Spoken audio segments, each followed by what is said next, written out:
সবাইকে রাধে রাধে। এই ফুলকপিটা কালকে নিয়ে এসেছিলাম, তরকারি করব। অনেকটাই বড় তো, দাঁড়া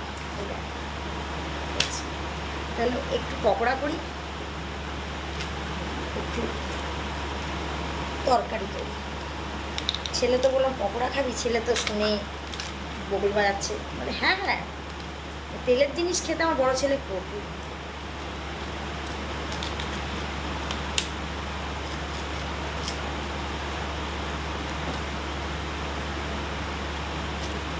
আর এখন শীতকাল নয়, গরমকাল বলে, বাট আমরা একটু গ্রামের বাজারে থাকি তো, ওই জন্য সব রকমই পাওয়া যায় আর কি।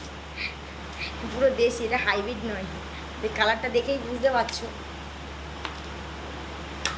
দেখো পুরো হলুদ হয়ে আছে। আচ্ছা,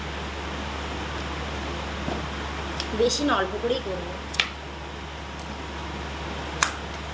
আমার আবার এসব হলে না একটু খিদেটা বা যেন একটু বেশি খাই, এমনি খাই বেশি, তোমাদের এগুলো হলে একটু বেশি খিদে পায়।